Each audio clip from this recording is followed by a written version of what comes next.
Welcome to the 12 Days of Christmas, and in this episode we are going to be reviewing the team that finished in 5th place, which was Williams. Now, Williams were coming into 2015 off the back of a very positive 2 years in 2014 and 2015, and also they retained their two drivers of Felipe Massa and Valtteri Bottas for a third season, and coming into the new season with the name Martini for a third season. So pre-season for Williams was actually quite positive. They were actually up there with Ferrari and Mercedes, who actually did have a good pre-season. Williams were looking to bring back the glory days, looking for actually their first win under the new era, because ever since the V6s came about, Williams looked like they were back up to where they once were. A few podiums here and there, but the race win just wasn't there. A few pole positions as well, so it was good, but they needed that final push. So 2016 looked like this could be Williams' year, possibly. Obviously we all know Mercedes were dominating, but Williams they were looking to be second, rest of the best. So coming into Australia, Valtteri Bottas 8th place, Felipe Massa got a 5th place. So a very positive result, stamping the authority back into Formula 1. Very good for Williams there, both point scoring finishes.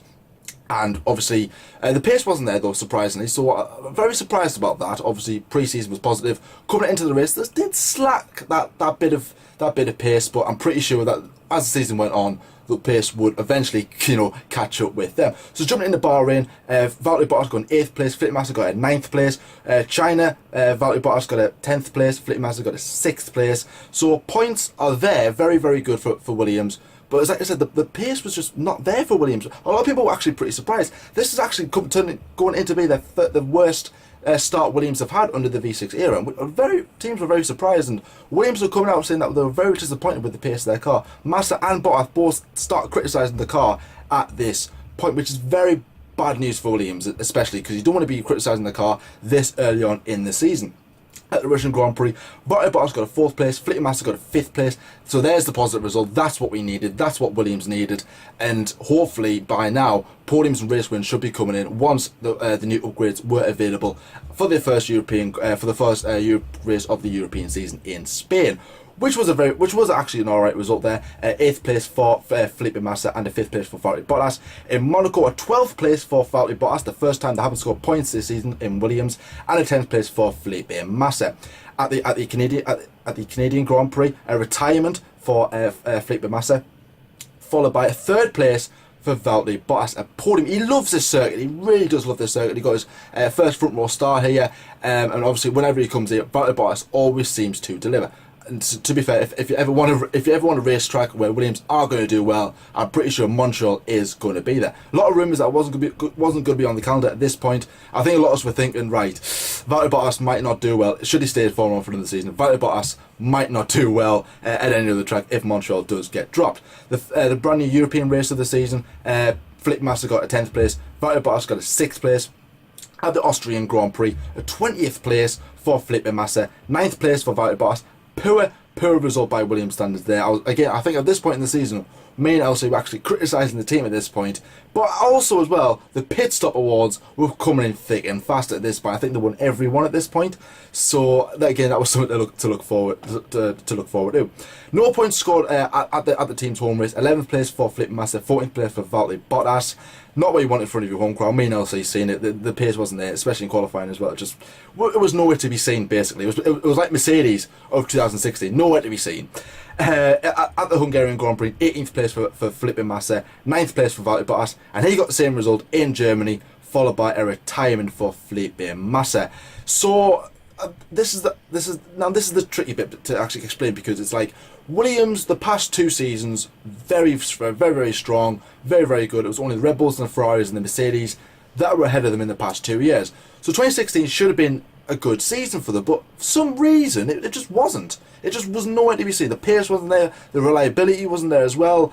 So I was very disappointed for Williams at this stage. But there was still another half of the season to go. A lot of progress needed to be made, but for Williams standards, for the past 2 seasons, this isn't good. 1 podium in like 11 races, so that is diabolical in my opinion for a team like Williams, who should be challenging for race victories, and especially the heritage they've got. It should be good, and they've got a Mercedes engine, so that just explains everything that you need to know about them. So Elsie, Williams, what was your verdict coming into the first half of the season? Because we were saying about the pit stop awards that were the only positive thing for Williams to look at. I mean, Do you think that their results were a lot more positive than what you thought when you look at them like all together, or do you think that maybe one podium out the first half of the season was just not good enough for Williams? I thought Williams would have a better 2016 season. Obviously, as you said, JT, obviously winning the pit stop award, that is absolutely amazing, and that's something that they retained for a long time, and obviously they will go on to win that, or they have even. Yeah. So obviously that's been really, really great from them. You've also said obviously V6E, they're a team that should do it. And obviously 2014 was good for them, but they really haven't, they haven't stamped their authority. They didn't do it in 2015. Obviously 2014 was great. They obviously finished in third place in the constructors. They did that in 2015 again. Could they do that in 2016? And obviously they had some big battles going on. They were trying to keep ahead of McLaren. They were trying to catch Force India, and they really were. Obviously they were leapfrogging them so much now. And as we went into the summer break, it was dead close. Obviously, you needed to go into the next few races where it would get separated out. I mean, some of the margins there were squeaky type between obviously Force India and Williams, who really hadn't battled each other in the past before, obviously because Force India was way down there and Williams were again obviously midfield, but they were climbing up significantly, so it was very strange to see that. So they really needed that, especially in their fight against Force India, because obviously JT, this was very much creeping up now. I think that's probably the biggest thing that was on their minds as they left the summer break. Anyway, so we headed into Spa, which was obviously the first round after the summer break, the second half of the season. Felipe Massa finished the race in 10th position and Valtteri Bottas finished in 8th, so a double points finish, which was great. And then they went to do that again in Italy, a 9th place for Felipe Massa and a 6th place for Valtteri Bottas. Obviously Felipe Massa loves driving in Italy like many ex-Ferrari drivers do, but obviously Felipe Massa, as I say, been a Ferrari for a very long time, obviously nearly won the World Championship twice, 2007, obviously did win it in 2008 for about 30 seconds, so he is very much loved by the Tifosi as well. So obviously a fantastic race was very much supported by him. The next round in Singapore was a 12th place out of the points for Felipe Massa and a retirement for Valtteri Bottas. And just before we move on to Malaysia, around the Singapore Grand Prix, is when Felipe Massa announced massive news that he would retire on his 250th Grand Prix, which is the Abu Dhabi Grand Prix at the end of the season. Obviously Felipe Massa, who's been in the sport for over a decade, would bow out of Formula 1. Obviously that was a massive news. And obviously we will be going on to talk about that later on in this episode, because obviously Felipe Massa leaving Williams was a massive topic, and obviously this would affect his performance, Valtteri's performance and the team's performance for the rest of the season. Anyway, so we moved into Malaysia, the Malaysian Grand Prix, and obviously Felipe Massa then finished again out of the point. Felipe Massa finished out of the point in 13th position, but Valtteri Bottas finished in 5th place, so again a very good performance by him. Japanese Grand Prix was a 9th place for Felipe Massa and a 10th place for Valtteri Bottas. And the next round at the American Grand Prix, it was a fairly good race by Felipe Massa. He, as you would know, he was battling Fernando Alonso, his ex-teammate, which was obviously very good to see in the closing stages of the race, and a very, very disappointing race for Valtteri Bottas in 16th. Then the next round at the Mexican Grand Prix, it was a 9th place for Felipe Massa and an 8th place for Valtteri Bottas. But all eyes went to the penultimate round, the penultimate round of the 2016 Formula 1 season, which is obviously Felipe Massa's home race, his 249th Grand Prix and his last home race. Well, obviously it was going very well. It was good conditions as well, very close to when he won the race in 2008. But unfortunately, he crashed coming onto the home straight. Now, obviously, it was a horrible scene to witness. Obviously, he was very upset, but his mood got better. Obviously, as you know, the pit lane was closed, and he had a very good wander down the pit lane. Loads of teams clapping him. Obviously his wife and his son joined him. I mean, it was absolutely amazing, and obviously we will talk about that, as I said again, about Felipe Massa's retirement towards the end of the episode. But obviously that scene was amazing, and to be honest, that was probably one of the best scenes. You think on one end of the spectrum you could think of like the ugly scenes, the nail biting scenes of 2016, which is like the crash in Spain, but then obviously on the happy end, then you think of obviously that moment was absolutely unbelievable, and I won't believe you if you tell me that you didn't, have a little cry when you saw that. It was absolutely amazing to every single person. If you followed Felipe Massa through his career, you might have been there since the start. It was an unbelievable moment to witness. And then obviously he rode into his last race, 250th at the Abu Dhabi Grand Prix, and to be honest, Felipe Massa obviously wanted to go out on a high, but I mean, to be honest, there's nothing he could have done in this race that would have shown us that it wasn't a great send-off. He finished in 9th place, so he was in the points, but his car was branded not Martini, because you're not allowed to do that in Abu Dhabi, but it wasn't branded anything. It was branded Massa, and he got to keep that Formula 1 car, which obviously is an amazing present. And as a leaving present, no, that's anything better than we'll ever get. No, and then obviously Valtteri Bottas retires from the race, which obviously is really sad. A bad finish to the season, as obviously many drivers have done that on the final race. But obviously Felipe Massa, absolutely amazing from him. He bowed out of Formula 1 in absolutely amazing style, not so much in Abu Dhabi, but in Brazil. And obviously got to keep the car, which is going to be his biggest achievement, I'd say, this season. It's absolutely unbelievable. Next season, obviously, we have Valtteri Bottas and Lance Stroll, but this season, obviously, with the Brazilian and the Finn driver, what did we think of the season? Well, obviously, going into the first part of the season, it wasn't really great, as JT said. I mean, they had good points finishes. Obviously, for the first 5 races, they had double points finishes for Felipe Massa, obviously, and Valtteri Bottas. So it was okay of a start, but obviously it maybe wasn't as where Williams wanted to be. Then again, the second part was very much average, but it was filled with a lot of obviously suspense, because we were kept in the loop about what's happening with Felipe, who's going to be the teammate, obviously, and the big thing that I mentioned, obviously at the summer break. Coming out of the summer break was their battle with Force India. Now, obviously, the permutations were, absolutely unbelievable, and we'll be here for a few hours, while I say what they did. But basically, it was Force India, then Williams, and they were leapfrogging each other all the way to the end, really. And obviously it was really made up around the Mexican Grand Prix, when there was an established hierarchy made, but obviously it was an absolutely unbelievable battle between those two teams. Now, it's great for Force India, but obviously we will get into them tomorrow when we do Force India's review.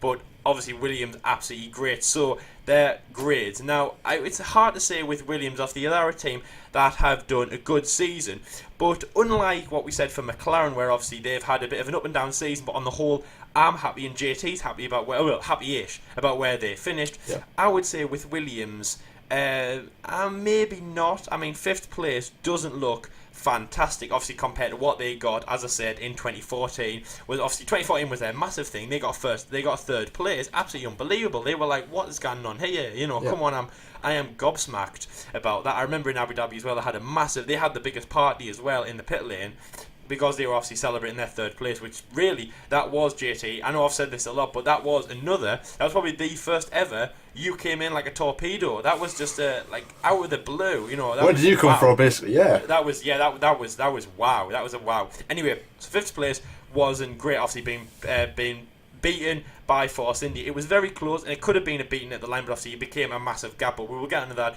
obviously, when we do Force India, as I said, tomorrow. So their overall grades, I would give Valtteri Bottas, I would give him a strong C for his effort. Obviously, the performance I'd just give a C for obviously Felipe Massa and Valtteri Bottas and the team as a car. I would give Valtteri Bottas a C. I would give Felipe Massa, I've got to say, I think this season, he has been shown the skill, he's been shown that he is a great lead, and especially towards the end, he really is. So I would give Felipe Massa a B. And to be honest, JT, listen to this, because I'm going to give the Williams team an A, because it's absolutely unbelievable. I mean, the pit stop awards is really, really amazing. Almost every single round. That really is fantastic. Beating Mercedes, thankfully somebody actually has beaten a Mercedes, because I'll tell you something, guys. We saw only one team at the top, and that was in the constructors, and that was Mercedes. Yeah. And we only saw two silver drivers at the top, and they obviously were the 2 Mercedes. So thankfully they've been beaten in something. So there we go. To be honest, if that could have been a B right there, but then that moved it up to an A. That could have been an A star. That could have been 101% in a test, because obviously that is absolutely unbelievable. So I mean, I'm impressed by that stat anyway. But the team as a whole, JT, I'm not too impressed. I mean, 5th place, just even saying it over and over again, it's not where Williams want to be. Obviously, as I say, compared to last year, and or more so 2014. So JT, obviously Williams, a very, very, very British team, probably the most British team you can get on the grid at the moment. Yeah. How did you think their season went? As I say, from a team that finished in 3rd place 2014, had a good season in 2015, and what do you think of this season for Williams? Well, it was certainly a season that I thought Williams would, progress and, get race wins. As like I said at the start of the episode, I wasn't the only one to think that Williams would, have a good shout at perhaps winning, at least a race or maybe challenging for the title. But it's probably about up to Italy, no, not Italy, sorry, but early in that, probably about, actually, let's say the halfway point, where I was like, no, I can't see Williams getting anything out of this season, not even another podium perhaps, because the pace just wasn't there, and it was like, I think Massa at this stage, going into the break, was like, obviously he is toying with the idea, should I retire, should I not? He probably was having talks at this point, so again, he wasn't fully concentrated on his racing. Bottas, on the other hand, he remember his contract ran out at the end of the season, so again he was focused on other things such as contract negotiations with Williams, like maybe thinking about going to other teams, maybe going off to another sport. That's all them things where a lot of teams and drivers have to go fully concentrate and go into contract negotiations with themselves, with the team they're at, and maybe have a look further afield to find out better options at the halfway stage. So again, that could have distracted them in the second half of the season, which could have been a high possibility. But I think, all in all, it was a very disappointing season, which I'm disappointed. As a Formula 1 fan, I was disappointed to see Williams do bad this season. I was expecting race wins. I was expecting the full package, basically. So I'm going to rate the drivers. I'm going to say Felipe Massa, I'm going to say an effort a C and performance a C. And an average season, not such a good car. Very talented driver, very good driver. Sad to see him go. All the best for the future, Felipe. I'm pretty sure Lance Stroll will do your team proud. Valtteri Bottas, on the other hand, performance, I'll probably give him a C. Effort, I'll probably have to give him a D on that one. He never really, actually no, scrap that. 2 Ds, both Ds in that one. Effort and performance, because Bottas, he never really shone for me in 2016. 2015, 2014, he was there. He was always in your face whenever the race was on. It was like, oh, Bottas this, Bottas that, Bottas did a mint move, and now it's like Bottas just, he finished the race. Well done. That's all I heard from Bottas this season. So I was disappointed with Bottas this season. I was disappointed with Williams this season, which is why overall I'm going to have to give them probably a D minus. Let's actually, yes, D minus. I'm going to give it a D minus because it just wasn't good for Williams. Unfortunately, I was very disappointed with Williams. I certainly do hope that Lance Stroll, even though he's 17, 18 years old, very, very young, I hope he maybe can bring in some new light for Williams. Bottas got the experience, he's got the knowledge of the team now. Been at the sport for nearly 4 years, going into his 5th. So a lot of expectations riding on him and Lance Stroll and on the team. That this new regulations can bring back the good glory days of Williams. Let's hope that can go forward, not back, in the constructors, guys. But anyways, guys, we're going to wrap up this episode. Thank you very much for watching. Don't forget to like and subscribe. As always, we love it when anybody does that. Don't forget to check out yesterday's video when we did McLaren. Don't forget to check out tomorrow's episode where we do their rivals Force India. And trust me, guys, that is going to be an episode that was very, very interesting to watch. Trust me, guys, that is going to be a good episode. But anyway, guys, thank you very much for watching, and I'll see you later, guys. See you tomorrow, guys.